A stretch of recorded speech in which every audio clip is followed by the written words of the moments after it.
It's going to be a great day here at Bountiful Oasis because we are going from garden to table and making rhubarb pie.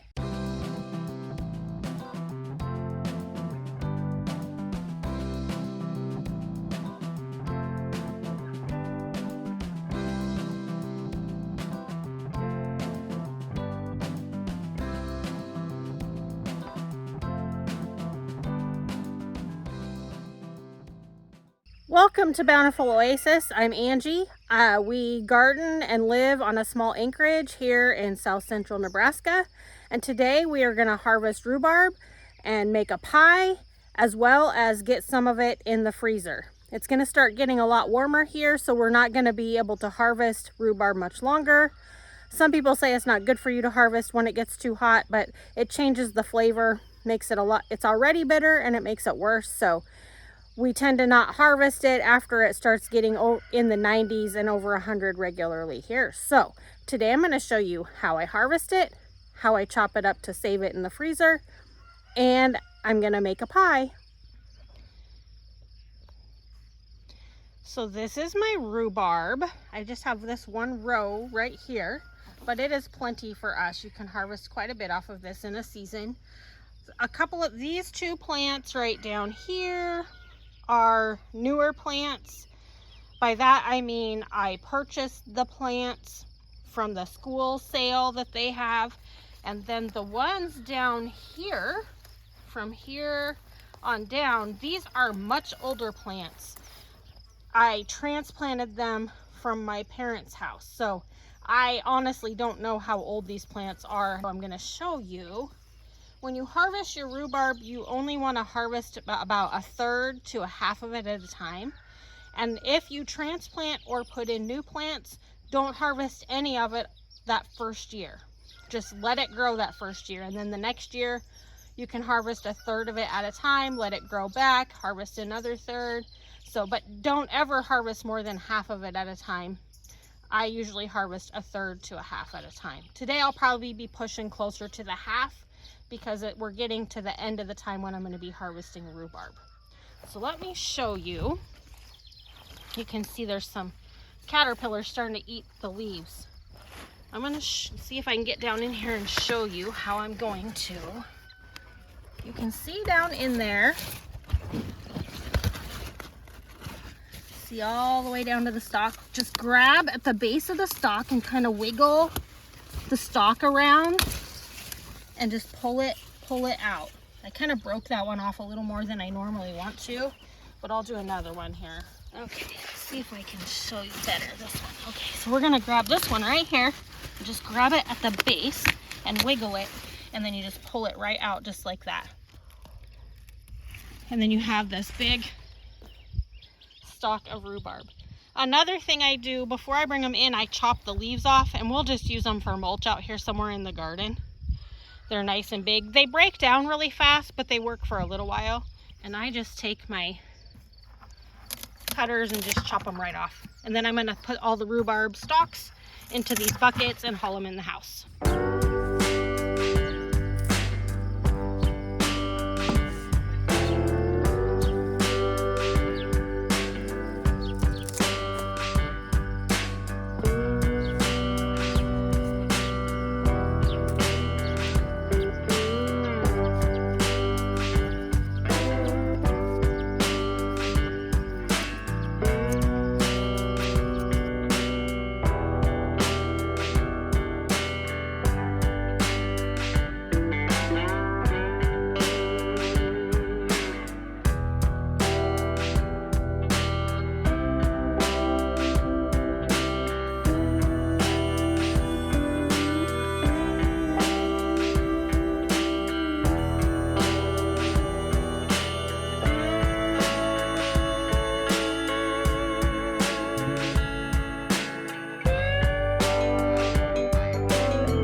As you can see, These are thinned out quite a lot. If it doesn't continue to get overly hot, we may harvest one more time this year. We'll see how it goes. Now we got to get this hauled inside and get it washed. A couple of buckets of rhubarb here on the counter. I'm going to get these dumped out and start washing them.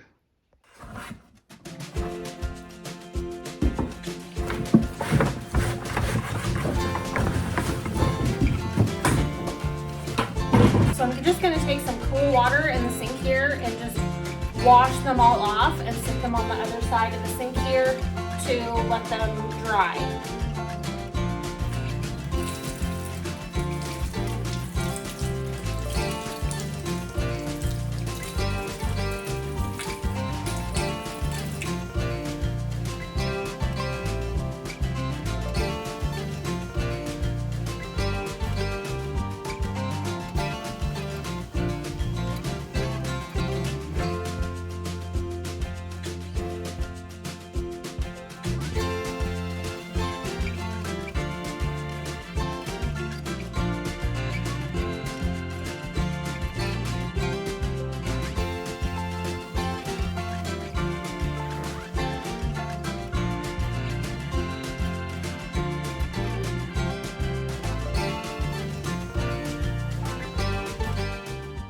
Got this big pile of rhubarb here. I'm gonna let it sit and dry I'm gonna let it sit a couple hours and let it get good and dry. So I'm back in the kitchen. The rhubarb has been sitting here drying for quite a while. I'm gonna chop it up. I'm gonna save out my first 6 cups that I need for my pie. And the rest I'm gonna put in it's gonna go in some quart freezer bags that I have labeled already. These will go in the freezer when we'll have everything that I save used up by next year when we start harvesting rhubarb again.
Filled 14 quart bags, and now they just need to be sealed up and put into the freezer, and then we'll move on to making the pie.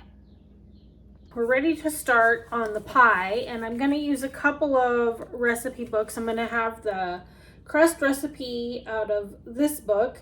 The recipe actually says it makes 3 thin crusts, but I usually only make 2 out of it. So I have my bottom crust and my top crust. And it's real simple. It's just flour, water, and Crisco. You can use lard. Lard makes a bit of a fluffier crust or flakier crust. And lard is a little bit better for you than Crisco, but Crisco is what I have, so that's what we're going to use. And then the filling recipe is going to come out of this book on pie. It's become one of my favorites for making pie. It has, and the rhubarb pie we're making today is just a plain rhubarb pie. There's nothing else in it, no strawberries or anything. The people in my house are kind of purists. They like just rhubarb and stuff. And I don't have any strawberries or anything right now to add to it anyway. So we're just going to do a plain rhubarb pie, and that is in this book. So we will get started making the crust. Okay, so hopefully I have the camera adjusted so you can see what I'm doing here. And this just calls for a cup of Crisco, 2 cups of flour, and a ½ cup of ice water. The flour, give or take, may take a little more, a little less, depending on how your dough feels, because you want it nice and thick so you can get it rolled out. Measure out our cup of Crisco.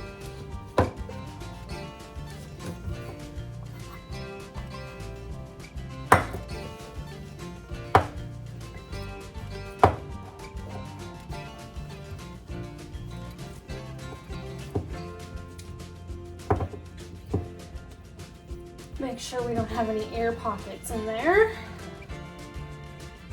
And then we won't have enough if we've got air inside there. I'm just gonna use the last of this out of this can. Perfect.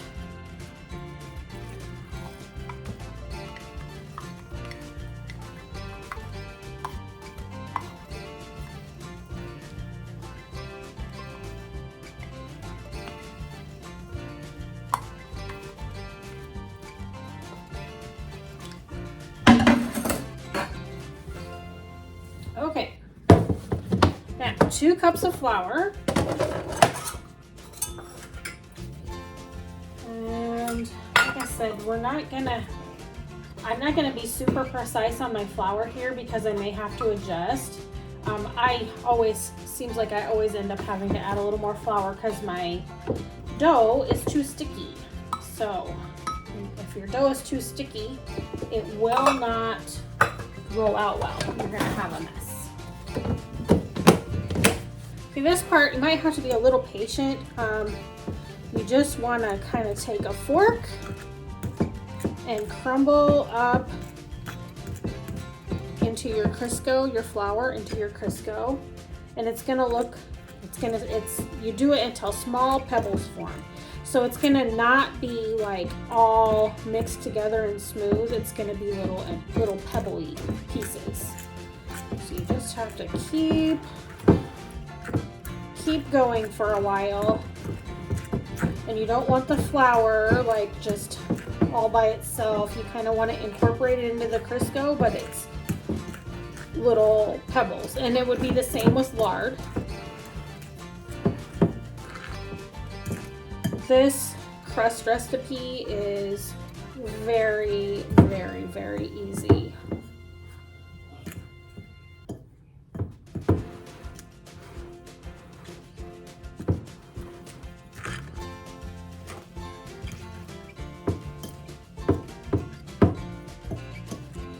It's starting to do what we want it to do here.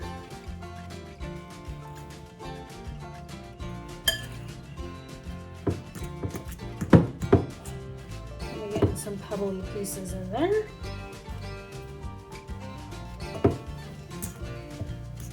And we need just a little more flour.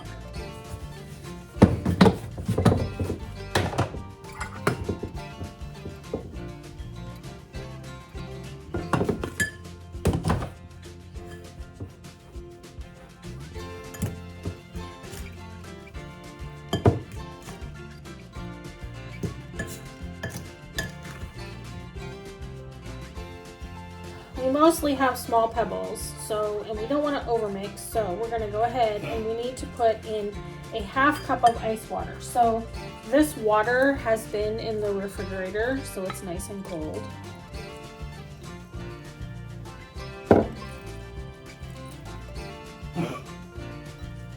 And now we just gently mix it. I'm going to get my wooden spoon out for this.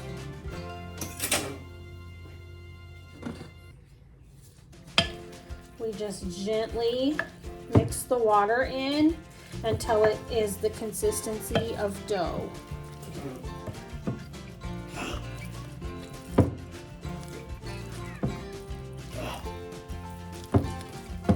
This is the part where we may add a little more flour as we get going because we want it to be not sticky. Kind of want it to be thick and smooth, and where you could pick it up and form it into a ball.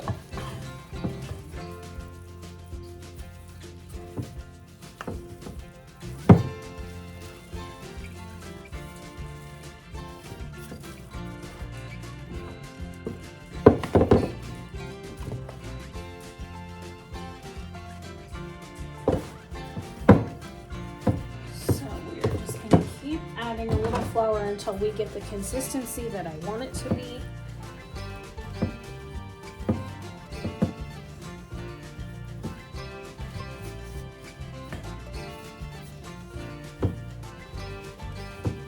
Alright, we are going to get that mixed in looks like it's going to be about perfect.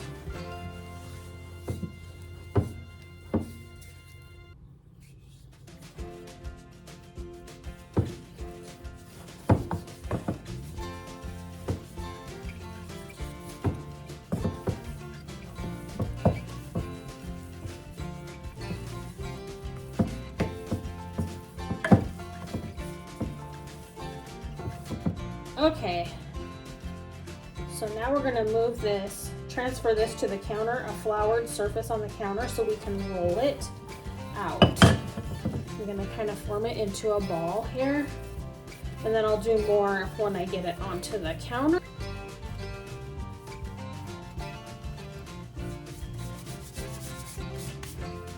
I like to get my hands good and floured too, so it doesn't stick to the dough.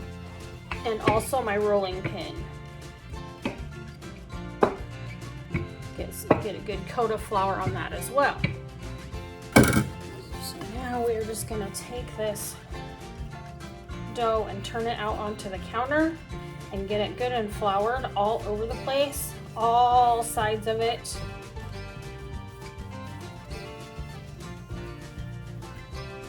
And then we're gonna kind of spread our flour out again.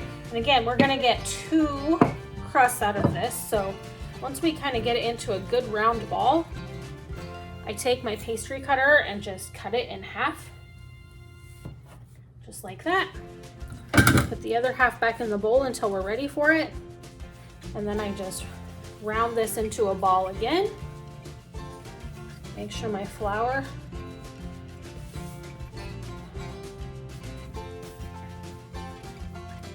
and unless you really mix the flour into this, you're not going to get too much flour all over. So move my bowl out of the way here while I'm rolling it, and then I just kind of roll it around in a circle until I get it started so it's as round as I can make it.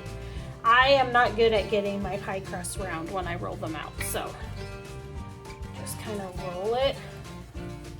Keep rolling it around in a circle. And see, we're starting to stick. So we just gently push it out and roll it.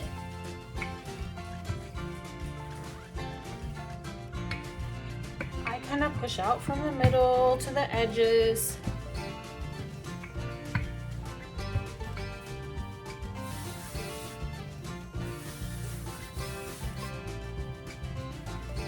Definitely not an expert at this, but the pies always get eaten, so they must taste okay.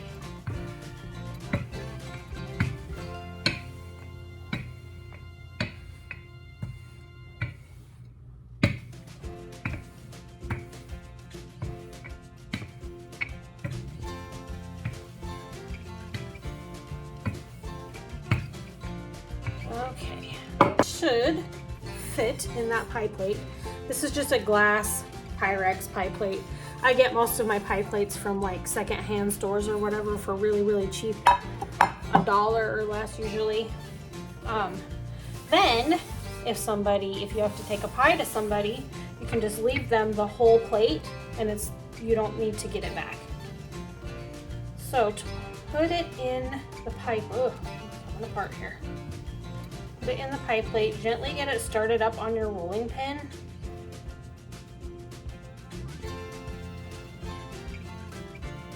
Just carefully roll it up off the counter. I kind of flour as I'm going a little bit so it doesn't stick to itself when you go to unroll it. Okay.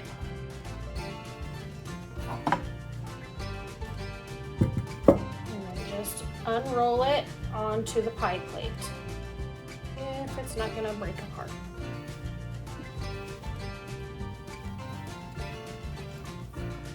Okay, and if you do have a tear, just press it together, just like that, and you almost can't even tell it was there. You see what I mean? This is plenty thin enough, so I only ever make 2 crusts out of this recipe, because to me it's plenty. It's plenty thin enough. So we're just gonna press this down into the plate, like this, like so. And then I'm going to take a knife and just cut off this excess all the way around. And you can save this excess and like bake it with butter and cinnamon and sugar on it if you want.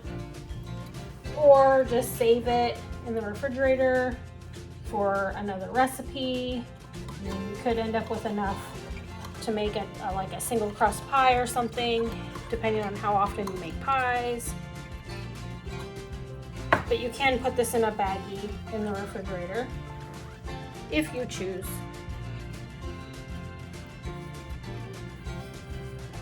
Okay. Then we just kind of let that sit. I take a fork and poke some holes in the bottom so you don't get big air bubbles in your crust while it's baking. So we're going to set this aside, and then we can roll out our second crust here, and then we'll make our filling.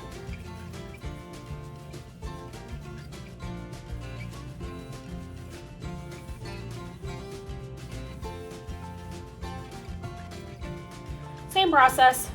Make sure you get plenty of flour. Just roll it around in a circle.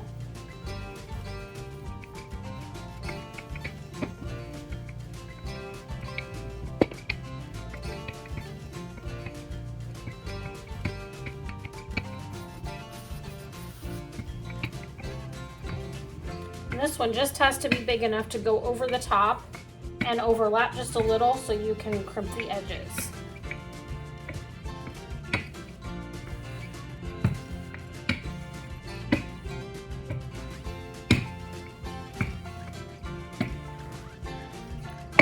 And we are going to mend this piece right here with some of this other crust that we had. Just roll it into it, and our crack is gone.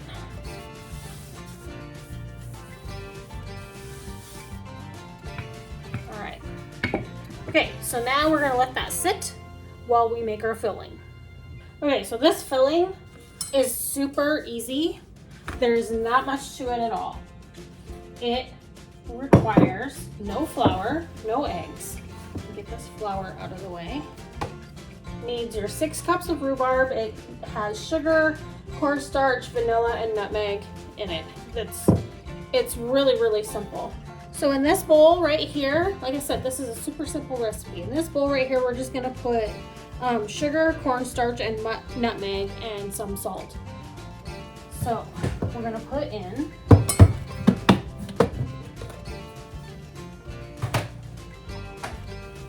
one and a half cups of sugar.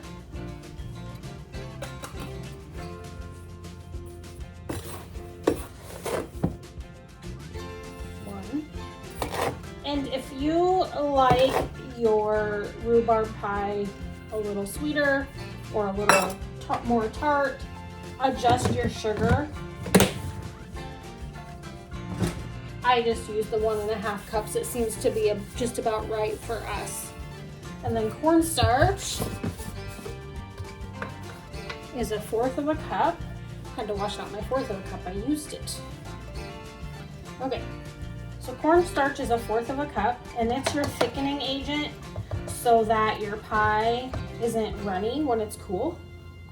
So you're gonna put that in there.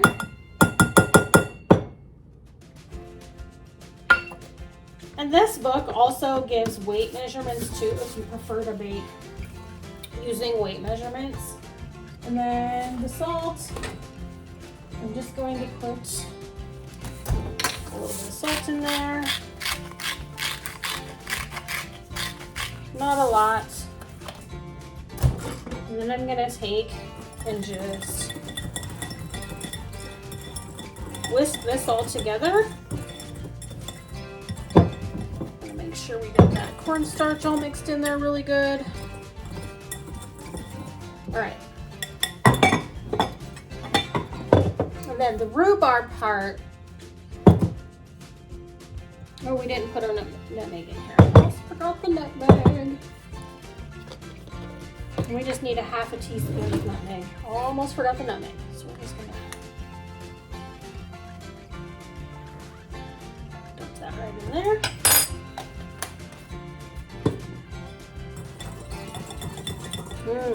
The nutmeg smells good. Alright, so we got that all mixed in. So now in the bowl with the rhubarb, so in here we're just gonna put in the vanilla. So we need 1.5 teaspoons of vanilla.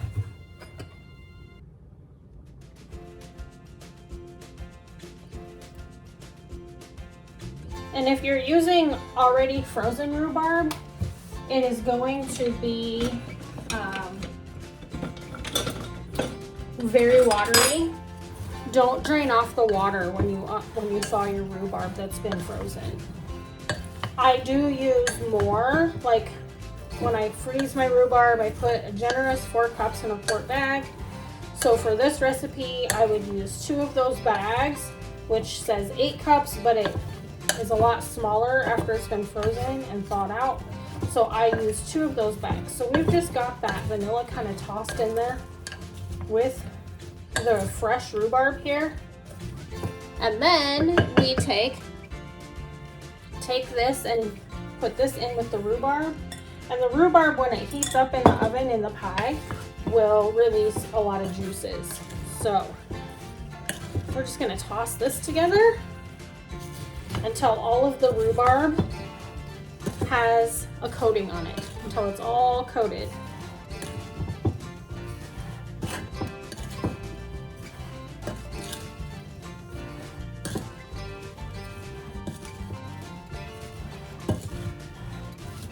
Doesn't take very long. When it's out of the freezer though and runny, I just kind of mix it together. It takes like just a minute to do that. And then you end up with more of a thick juice for when you mix this stuff in. But after it's baked, it comes out nice and solid. So it turns out just fine. Now we just transfer all this all into this pie filling here. Transfer the pie filling to the pie plate. And some of it's already starting to release some of its juices. It's getting a little damp on the bottom. And then I just spread it. It's okay, I use my hands. It's much easier than a spoon, and it seems to work a little better to get it kind of spread kind of even. I just spread it out evenly throughout the pie crust. And then I'm gonna do the same process. I'm gonna roll my dough onto the rolling pin, and then I'm gonna bring it over here and put it on top of this. All right, we got the pie crust on the rolling pin, and we're just gonna carefully unroll it. Get it started here. Unroll it on top of the pie. And then take and cut the excess off again. And I cut just under the edge of the pie plate. And make sure your knife is fairly sharp. It does a much better job if it's kind of sharp.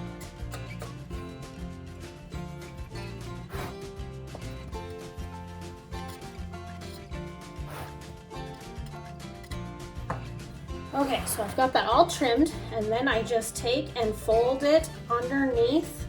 I'm gonna move these bowls out of the way so you can see what I'm doing. I just fold it underneath of the bottom crust and kind of crimp it together with my fingers.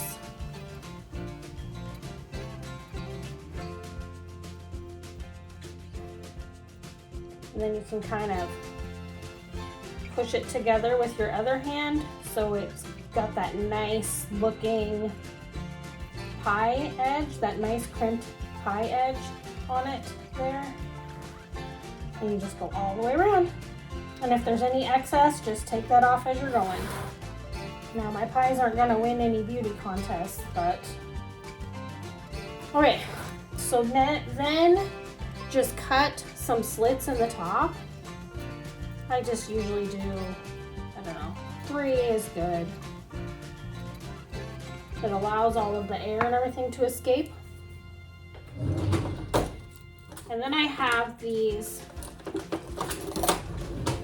These are just silicone pie edgers, and it keeps your outer crust from getting too brown. If you like a browner outer crust, by all means just leave it, but we prefer ours a little less brown. If you don't have this, aluminum foil works just fine, and you can take it off partway through your baking process. I leave it on the whole time. It seems to do just fine. And then I put my pie on top of a cookie sheet to put it into the oven. So now this is gonna go into the oven just like this for just darn near an hour, 45 to 55 minutes. Most pies take about an hour. So I usually set my timer for 45 and then I check it. Usually it takes me just closer to 50 to 55. But we're gonna put it in there for the 45 and then I'll show you when it's all done. So I just took it out of the oven. See, the edges still get a little brown even with those on there, so it's about perfect. Now it needs to sit and set up. It's very, very hot and it'll be really runny. So you have to let your pie sit for a while so it all gets set up and doesn't run all over when you cut it and take a piece out. Okay, so I'm cutting the pie. It's still pretty hot, so hopefully we don't run all over the place when I take it out of here.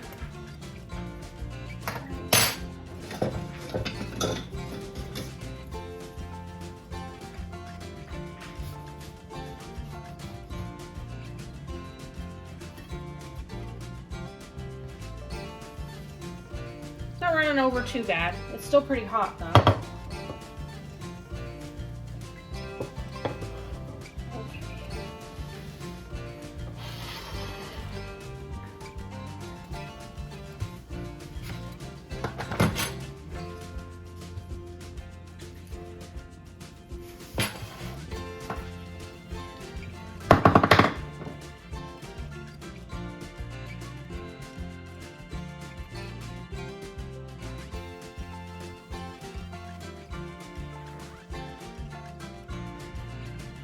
It's good. Okay, I hope you enjoyed that. From garden to table. There's no sense in growing the stuff in the garden if you can't use it inside the house. So thanks for joining me. Thanks for watching the whole thing. Be sure to give a thumbs up to the video and subscribe if you wish.